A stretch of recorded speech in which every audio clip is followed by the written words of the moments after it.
You look good in Chavanti Refinery, by the way, Hella murmured as she took his arm. Exotic and familiar all at once. Jason turned his attention away from the massive mansion he'd been admiring. Talking to me now, are you? The ride over had been almost entirely silent. He hadn't even been able to get out of the car when it rolled to a stop in front of Hella's hotel. Instead, the woman had clambered in, barely sparing him a glance before she pulled out a data slate and started tapping away at it. Not that Jason had a problem with that. If anything, it had been rather disarming. It had just confirmed in his mind that he was here as an exotic showpiece with the woman, nothing more, nothing less. Compared to fending off the woman's advances all evening, a little casual dismissiveness was hardly an issue. Or at least, that had been the case, until now. Would you have listened? Hella said, even as her eyes roamed analytically over the other partygoers. I'm not in the habit of wasting time and energy. Didn't stop you on our first meeting, Jason said, as they started moving up the steps of the mansion. An oversight on my part, his companion admitted. I made the mistake of treating you like a Chavanti male, she eyed him. I won't make that mistake again. Jason scoffed. What makes you think I'll be more amenable to your advances now? Advances? This time it was Hella who scoffed. This is conversation, dear. And while you might have humoured me for a bit of it in the car, you wouldn't have actually engaged me. I would certainly know. I do much the same thing when my first husband starts complaining about his friends at court. The pair of them stepped past the governess's guards at the front door, both Rakiri, strangely enough, and into the mansion's main foyer. It was a hell of a sight. Dozens of priceless-looking chandeliers floated about the ceiling. Quite literally floated, which suggested to him that some form of Chavanti anti-grav trickery was in play. And though they bobbed and weaved like diamond jellyfish above the partygoers' heads, they never once collided. Something to do with air currents? He wondered, as Hella guided him forward. Drawing his eyes down, he noted the thick marble pillars spaced in even rows, marching down the foyer, as though beckoning visitors towards the entrance of what he assumed was a ballroom, or some other kind of rich person room. Delicately sculpted purple filigree, of some kind of plant he'd never seen before, wrapped around the pillars, the vivid leaves standing out against the ivory marble background. Almost as interesting were the people who occupied the place. Chavanti nobles and merchants wandered about in twos and threes, all wearing clothes of subtly imitated armour of one kind or another, as was the Chavanti custom when it came to finery. Now that he was actually thinking about it, he realised why Hella's outfit felt so nichingly familiar. The merchant's outfit imitated that of a Roman legionary, though her breastplate was made of starched fine white silk, and her helmet was much the same, wings of delicate gold jutting from the sides, as if to imitate a bird in flight. Very clever, he said. Hella smiled and took her own eyes off the crowd to glance at him, eyes dancing with mirth behind the slats of her helmet.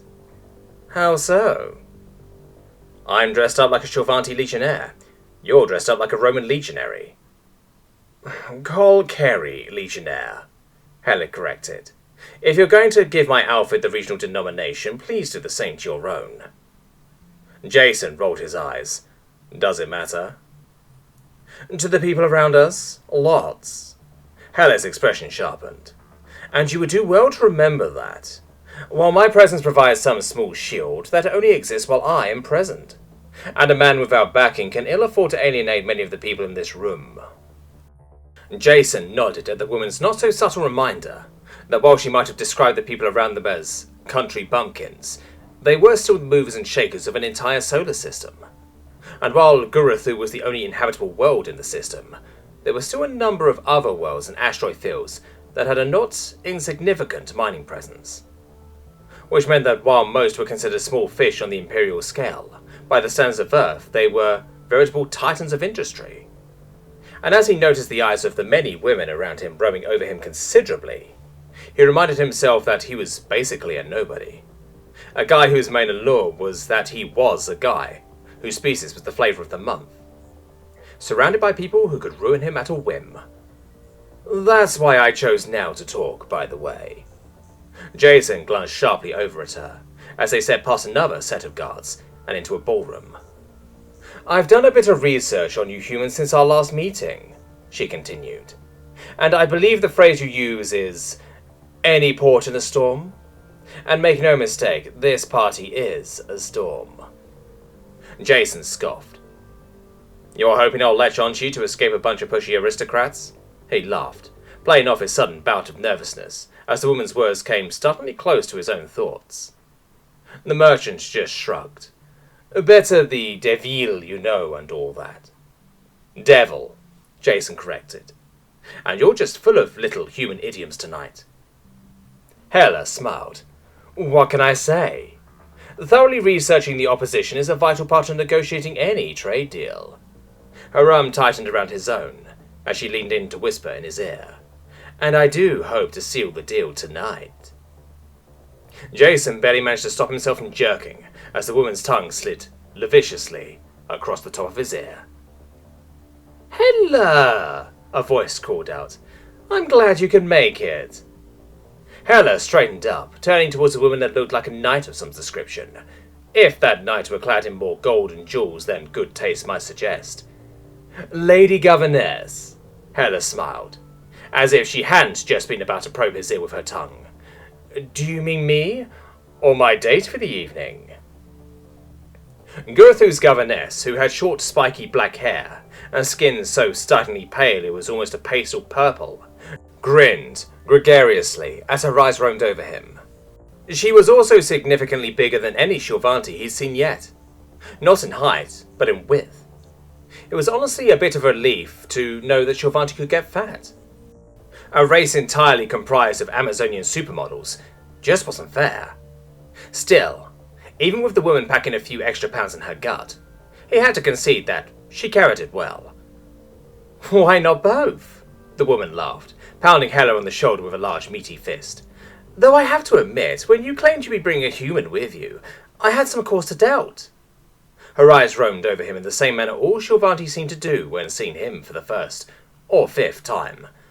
"I honestly hadn't even known we had one tucked away in our cold little corner of the Imperium."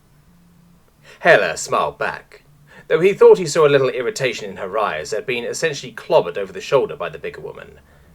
"Have I ever not come through before, Lady Governess? When the Hellrune dynasty makes a promise, they deliver." "I suppose they do," the governess allowed, her good-natured smile turning decidedly plastic. Jason had no idea what history the two women shared, but he doubted it was anything good given the way metaphorical sparks were flying between them. "Private Jason, ma'am." The governess's eyes widened slightly as she broke off her impromptu staring contest with his date. In the same moment, she almost belatedly seemed to realize that she hadn't greeted him or introduced herself. "Ooh, where are my manners?" the woman said. "Marie Gelf, Governess of Gurethu." Jason nodded. "It's an honor to meet you, ma'am." The woman's face split into a wide grin. "So polite! Though I must say, that's a fascinating accent you have. Do all humans sound that way?" Jason resisted the urge to shrug, instead adopting the slightly cocked head that Shorvanti used. "I imagine it depends on the region they come from. Earth had yet to adopt a universal language prior to the Imperial's arrival." He nearly said invasion, cutting back at the last second. "Oh yes, I had heard they come in different shades," Marie said, turning back to one of the nearby women who had quietly snuck over during his introduction. In fact, a relatively small crowd had gathered, though whether it was out of a desire to see the human or ingratiate themselves with the governess, he didn't know. Maybe both. "Like Rakiri, Lady Governess," the woman whose garb looked like an ancient Greek hoplite tittered. "Very much so," the woman responded, before launching into all the types of human she was aware of. Jason stood still, keeping a placid smile on his face even as irritation built within him. He'd come to this event prepared for it, but the way the people around him talked about him and his race like he wasn't there still grated. He could ignore it, though. He wasn't in a position to do anything about it, and that wasn't why he was here. He was here to fulfill his end of the bargain with Hela, so that he could get his message sent. Nothing more, nothing less. If that meant dealing with some elitist bigotry for the evening, He could deal. Though I'm led to understand albinism carries little in the way of status. More of a medical condition than anything else. A bit of a difference to how your people see it, eh, Kellu? Tuning back into the conversation, just as he felt more than heard a figure step up behind him, Jason almost jumped as he realized a massive black-furred Rikiri had stepped up behind him. Unlike the Shorvanti around her who wore clothes imitating armor, the Rikiri's garb was incredibly simple. Little more than the cream loincloth around her waist, and a sash across her chest that barely managed to cover her rather large breasts. While I am unfamiliar with this albinism that affects humans, I can understand why it might be seen as a negative to those afflicted, the woman said, carrying the same cultured tones Yarrow used. While my people consider white fur to be a blessing to those born with it, I imagine that sentiment might change if it carried negative repercussions. The woman's head turned to him, piercing green eyes regarding him. Perhaps the actual human amongst our number might provide more clarity on that matter. While Jason was thankful that the black-furred woman had thought to include him in the conversation, he felt more than a little uncomfortable as all eyes in the impromptu gathering turned towards him. Nor did he miss the way Hella's grip on his arm tightened slightly, as she openly glared at the Rikiri. Well, I honestly can't say that I'm too familiar with albinism, he said, struggling not to show any hints of his nervousness. It was pretty rare before the Imperium showed up, and I can imagine that gene treatments have only made it rarer since. He didn't miss the way large chunks of the room smiled at that, as they mentally patted themselves on the back. I'm pretty sure that it made people afflicted sensitive to sunlight, though, he continued, stifling the irritation that threatened to overpower his nervousness, and good sense. Really sensitive. A shame, the governor said. I would have liked to see one of these albinos. Though if the affliction was as bad as you said, perhaps it is for the best that the Imperium's arrival has spared you of it. Jason gave her a fake smile before she turned to someone else and began chatting, her dismissal clear. Almost instantly, he felt himself being yanked away. You did well, Hella said through gritted teeth. Though I would have preferred if you hadn't monopolized the governess's limited attention span like that. I had hoped to bring up a new trade deal with her. She glanced back to where the woman was animatedly talking about something to her gathered lackeys, making large hand movements as she did. Little chance of that now. Sorry, Jason said. The merchant glanced at him, before nodding in what he imagined she thought of as a reasonably magnanimous manner. What's done is done, I suppose. Jason had little to say to that, so he said nothing as he was summarily dragged around the room. He had little to say in the conversations that followed. Not that it seemed to be an issue in his date's eyes. It was just as he expected. He was little more than an accessory for her and most of the people he spoke to. A conversation piece that allowed her to lead into other, more important topics. It was a state of affairs he'd come prepared for, and played his role as best he could. Still, around 3 hours into the evening, his patience was wearing thin. Which is why he'd contrived to escape from Hella long enough to catch his breath behind the cover provided by one of the room's pillars. Are you hiding as well? A voice said from his right. I guess I am, he responded, turning towards the newcomer. Though I'm apparently not doing too great a job given that you found me. Bioluminescent dark elf were his first thoughts, as his eyes settled on hers, with horns. She was just a little shorter than himself, and looked as if someone had taken a drow from Dungeons and Dragons, given them horns, and then painted them all over with wire sweeping arcs of glow-in-the-dark ink. The woman's skin was so black as to verge on blue, but the sweeping arced tattoos that roamed across her form glowed in a variety of colours, purples to greens to blues, the sort of colours he imagined you might find in certain types of deep-sea fish. It's natural, the woman said, her soft, semi-amused tone causing Jason to flush as he realised he was essentially staring down the woman's low-cut black dress. Forcing his eyes up to meet her own, he found that even her eyes glowed, though more as a result of the fact that her pupils were reflective silver than through any light of their own. Said eyes creased in amusement as she regarded him. He also realised that she was what might have been described in layman's terms as a MILF. He felt bad the moment he thought it, but that was what his mind immediately leapt to as he took in the woman's tantalising curves and almost motherly aura.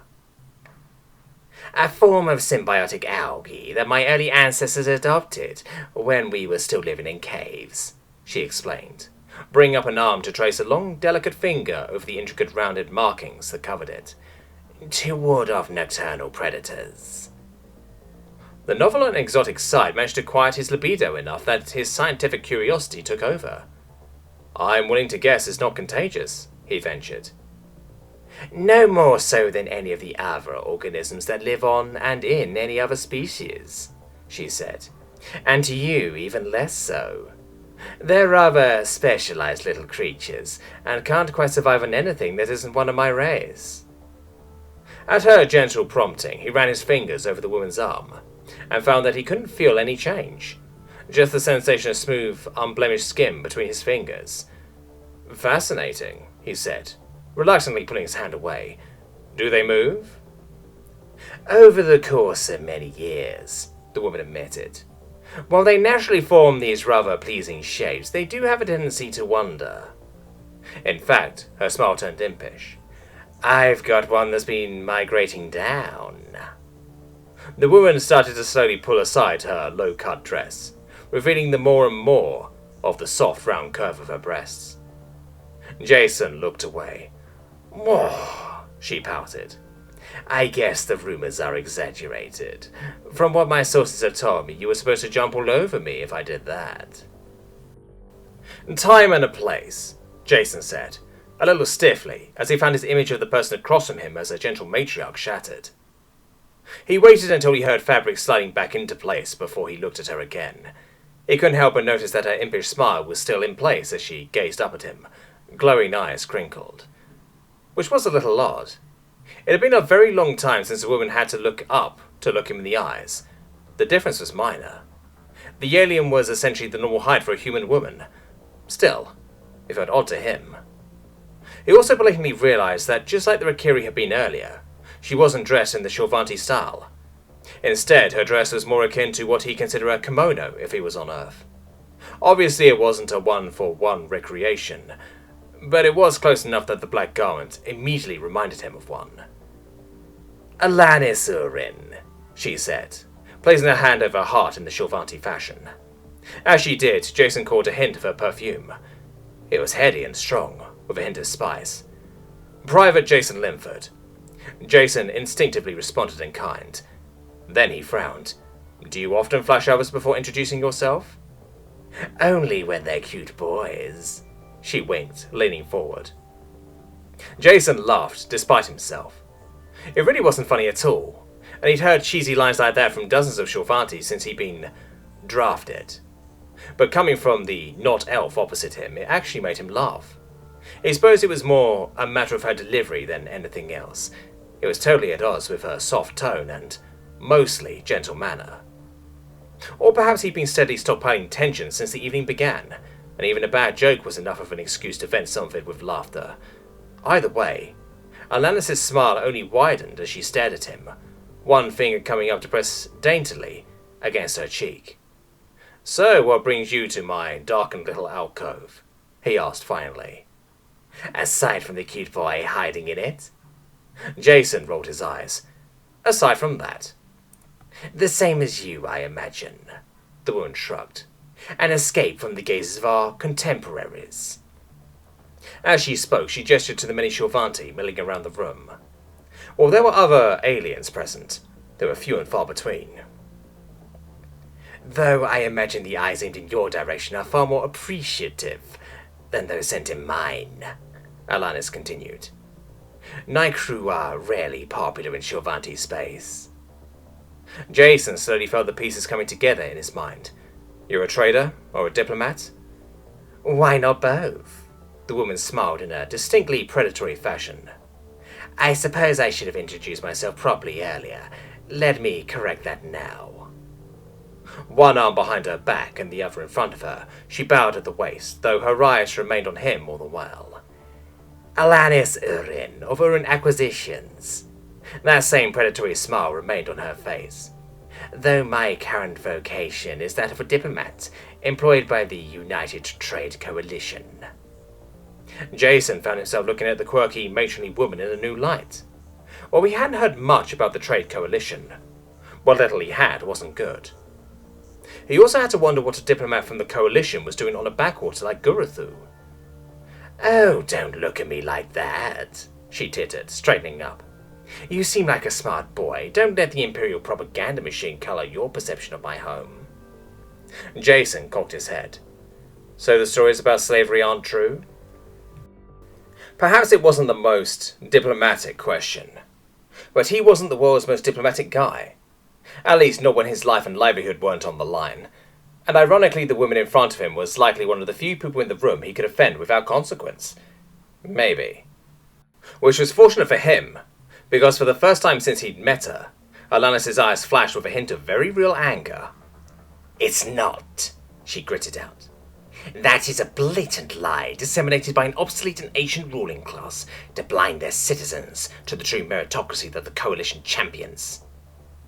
Jason chuffed, a little amused at getting under the woman's skin. Not a fan of the nobility, then? The woman shook her head, her features smoothing out.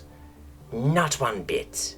How a nation managed to reach the stars while still carrying the yoke of such an outdated class system, I will never understand." Jason very carefully kept his features neutral, even if he wholeheartedly agreed with the woman's sentiments. "So if the Coalition doesn't have slaves, why does every Shulvanti I meet seem utterly convinced that you do?"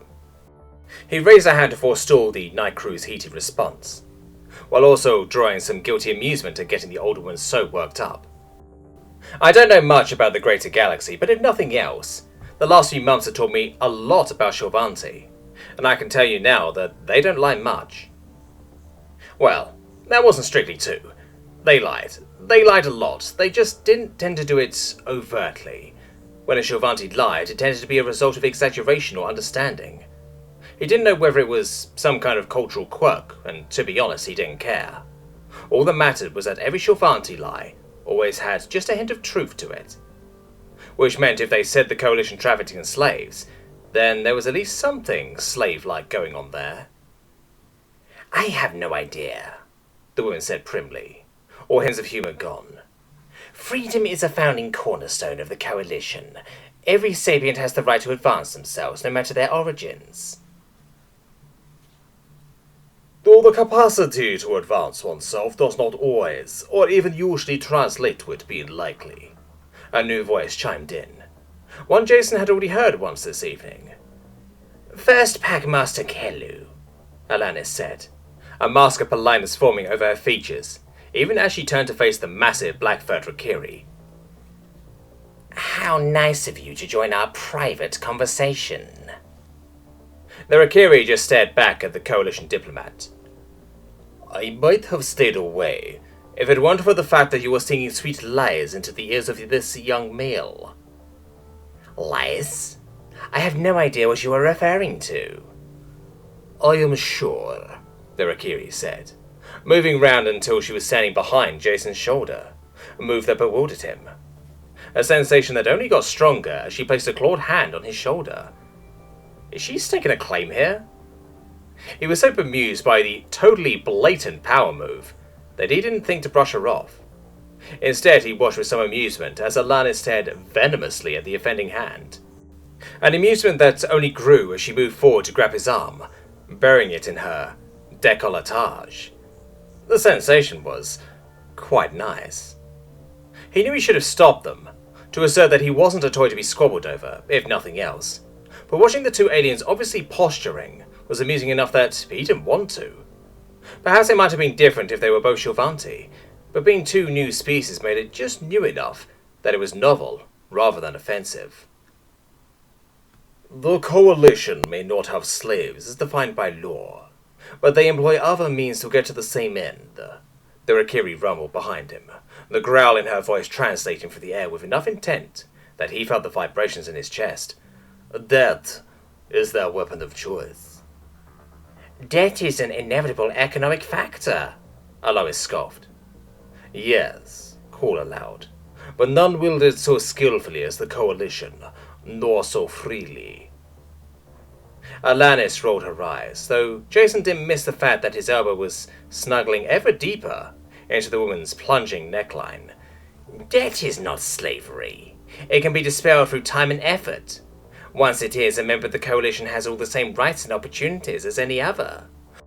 All I recall beneath coin, from the high chairman to the lowest menial, something the Imperium, with its outdated notions of nobility, will never have.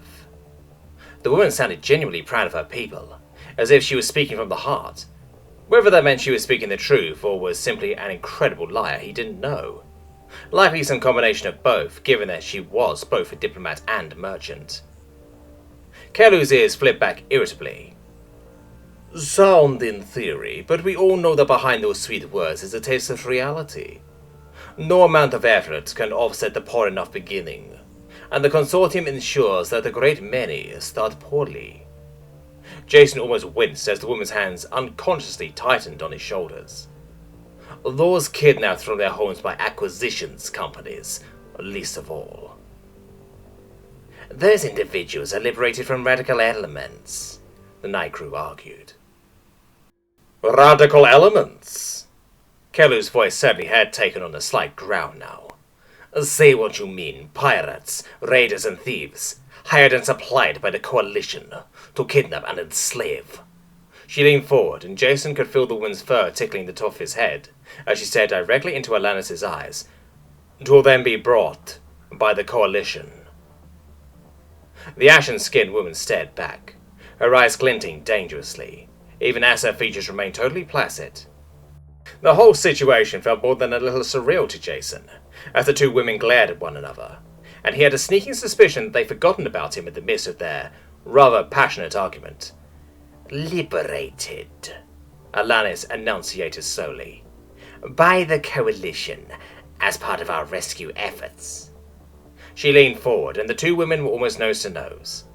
Though I understand why you might be confused. I know the Imperium is happy to blast both hostages and hostage-takers into atoms, unless some noble's offspring happens to be amongst the former. Then you negotiate. Alanis waved a hand dismissively. We do the same. We just happen to have widened our rescue efforts to include those people who weren't lucky enough to be born into privilege. Allowing the criminals to continue, Kelu growled, emboldened by their success and richer for their effort. But with the hostages alive and safe, Alanis shot back. Killing pirates and raiders solves nothing. More spring up to fill the vacuum, always have, always will. The best we can do is live with and attempt to regulate them. Yes, that sounds very noble, almost reasonable, until one remembers that the coalition government garners a handy profit from those they save. Alanis gritted her teeth, which Jason was only just realizing looked rather sharp, not unlike a shark. The coalition incurs a debt when they rescue those people. The woman spoke freely as if to a child. A debt that needs repaying. We are a government, not a charity. No one gets a free ride. Individuals rescued by the coalition need simply pay off the debt incurred in their rescue. Thereafter they may do as they please. That is not slavery, that is simple economics. Currency for goods and services. Slaves, brought and sold. Stranded on an alien world with debts they will never pay off. Alanis opened her mouth to argue when Jason felt something begin to vibrate. The woman looked down and blatantly realized that she was still holding on to him, and that he was present. Your breasts seem to be vibrating, he said. The sudden stiffening from the Rakiri behind him seems to suggest that she had also forgotten he was present, and that his words had caught her off guard. Still, the look of surprise on Alanis' face only lasted for a moment, before she let go of him. Her face shifted seamlessly into the same teasing smirk she greeted him with, as the older woman made a show of slipping a hand into her ashen cleavage, palm sliding delicately across the glowing tattoo that ran across the top of her breast. Staring despite himself, Jason caught just a hint of something light grey, before the woman's hand retreated, what looked like a cell phone in her hand. Glancing at the screen, she sighed. I'm sorry, I have to take this. She glanced at him as she walked away. I look forward to talking to you again soon, Private. Her eyes shifted to glare at Kelu. Hopefully somewhere with less nosy eavesdroppers. Kelu bared her teeth in a positively canine fashion as the night crew walked away. So, You gonna let go of me anytime soon, or am I going to have to solder close some holes in my suit? Jason asked. Kelu glanced down in surprise, suddenly releasing her hold in his suit, which was fortunate because her claws looked like they were about to punch right through the relatively thin and flimsy bronze material, which was even more fortunate because it would have been awkward to explain to TC if she asked why he needed a replacement for his parade uniform. There were already enough rumours about him and Yarrow flying around, without him saying that his bronze suit was punctured by a territorial Rakiri. Apologies, Kelu said quickly, backing off with a haste that was almost unseemly coming from someone who spoke and acted just like Yarrow. I let my passion get the better of me. I'll say, Jason chuckled. I thought Alanis was a few seconds away from getting a good chlorine before our phone went off. I wouldn't, Kelu said. No matter how richly that slaver might have deserved it, I would never despoil a gatherer of pack leaders by shedding blood. At least not intentionally, Jason thought, as he delicately rubbed the area where the woman's claws had been so close to punching through his armor. An action that didn't go unnoticed by the black-furred woman across from him. Again, I apologize for being so familiar. Yeah, Jason nodded. I can't say I've ever had anyone grab me by the shoulders from behind like that.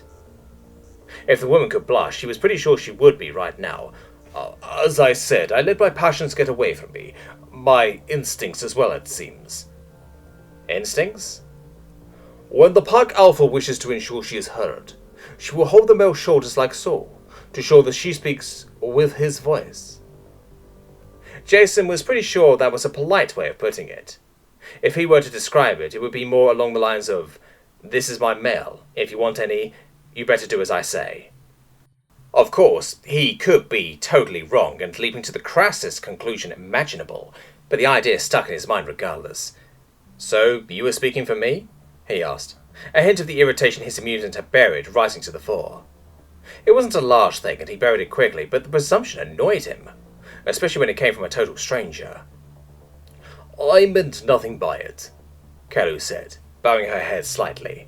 It was a result of a lack of thought rather than a deliberate motion. I apologize for the presumption. Seeing the woman giving him a genuine apology, Jason couldn't really hold on to his irritation. He wasn't even that annoyed to begin with. If he had been, he would have put a stop to it sooner. But amusement was a salve for his pride. It's fine, Jason said. Please, raise your head. He felt more than a little awkward with the massive alien bowing to him, especially when he was pretty sure that she was kind of a big deal, at least in Rakiri circles. If she wasn't, she wouldn't be here. Alanis had called her first packmaster. That sounded pretty important to him. Important enough that she really shouldn't have been bowing to a marine private. Finally, the woman raised her head, and he let out a sigh of relief.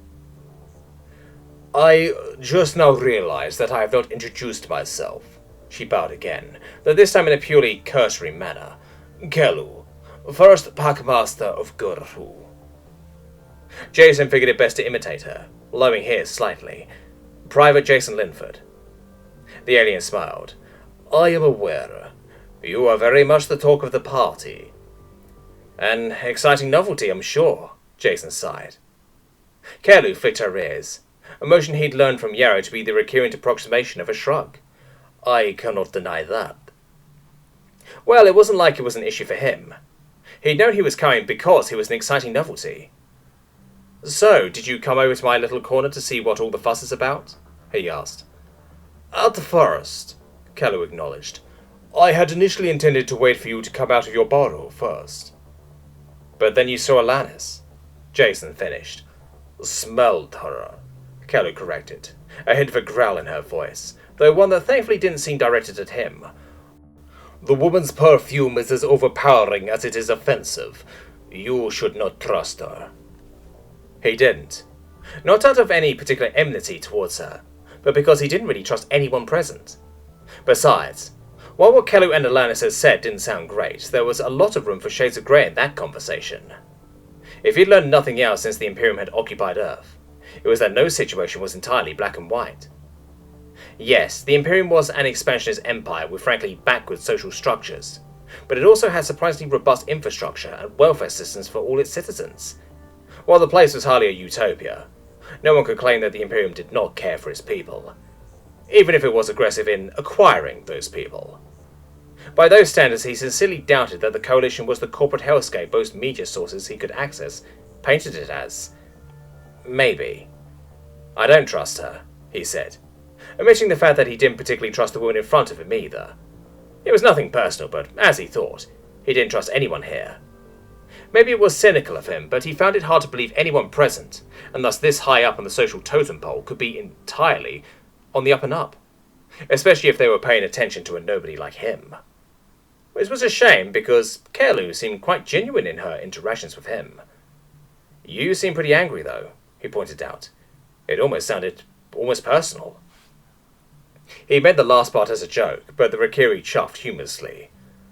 Gurthu used to suffer regular pirate raids. She glanced around the room angrily, as if searching for Alanis. Many packs were carted off into the cargo holds, never to be seen again. My pack husband amongst them. Pack husband? He thought. She doesn't look that old, though it's kind of hard to tell with Rikiri. Of course, he immediately felt like a cat that those were his first thoughts in the face of the woman's loss. I'm sorry for your loss, he hastily corrected. The woman just smiled. Thank you, but I have mourned and accepted his loss. It may sound callous, but we did not know each other long. It was an arrangement. In some ways I might consider that a blessing. Jason nodded warily. That was practical. A little cold, but practical. Again, he reminded himself exactly what sort of people he was dealing with. The pirate race have stopped now, though? He asked. Aziz said she hadn't seen anything even remotely related to combat in the last 2 years she'd been stationed on the Whisker, which meant that there hadn't been an attack in that long. Carlu nodded. There was a shift in fleet patrol schedules, plus Gurthu received a permanent posting from the interior. The black-furred Rikiri scowled. Though what purpose the woman serves beyond stirring up trouble, I cannot fathom. Having met the woman in question, Jason couldn't exactly argue with that. We never caught the skyships doing the raiding, though, Carlu continued, her claws slipping slightly out as her irritation grew. They stopped the moment the patrol shifted. Perhaps they had some kind of sensor. He felt stupid the moment he said it. If it was possible to pick up waiting or incoming ships on the other side of an FTL jump, the Whisker would be spending weeks at a time hanging around an otherwise worthless gas giant. Which meant... I suspect a leak, Carlu said, confirming his suspicions. Probably the result of bribery. There was no missing the anger in her voice. To be honest, it made him feel a little guilty. After all, he was here as a means of bribing Hela. It was a silly thing for him to feel, given that the two situations weren't even remotely the same. Still, he couldn't deny that he was benefiting from the same bribe-based culture that likely robbed Kelly of her vengeance and closure on the ships that had been victimizing her people. At least, it's over, he allowed, for lack of anything else to say. The Rikiri's scowl only deepened, before she glanced at him and seemed to force herself to relax. You would imagine so, she said quietly. Yet there have been a few. Jason! A loud voice nearly made them both jump. He turned to see Hela storming over to her. There you are, she huffed. I've been looking all over for you. Just taking a break from all the excitement. He smiled mirthlessly. Something the merchant didn't miss as she rolled her eyes. Well, break's over. I need you back near the front of the hall. She didn't wait for his answer before she grabbed him by the arm and almost boggedly tugged him away. Something he doubted he could have fought even if he were so inclined, given the size difference between them. He turned to belatedly wave at Carlu. It was nice meeting you.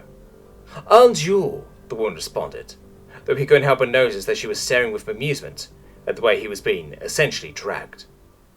The sight made him smile a bit himself at the semi-absurdity of the situation. Of course, that smile fled from him the moment Hela opened her mouth. Honestly, I don't know why you are wasting your time with that fluffed-up furball. There's plenty of important people here, and you'd immediately honed in on the least important. Honestly, Jason, the government only invited her to be polite. Majority Rikiri populace and all that. Jason found his carefully schooled features twisting into a frown at that. Did that mean the same was going on for humans back on Earth? Important politicians invited to the High Governess's court just to be polite? He hoped not, but his cynical nature refused to allow him to believe it could possibly be otherwise. So why'd you pull me away? he asked. Hella glanced at him.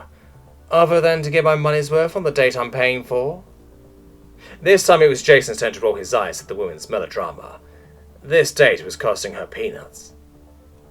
The governess is making an announcement, and I already know what it is, Hella continued. And I think you'll come in handy. With that suitably mysterious statement, Jason found himself pulled to the front of the room where most of the other partygoers were gathering. He even found he didn't get stared at. Much. Most everyone's eyes were on the front of the room, where the governess stood alone. A number of tables piled high with something hidden by a bunch of very fancy-looking sheets. Despite himself, he was interested.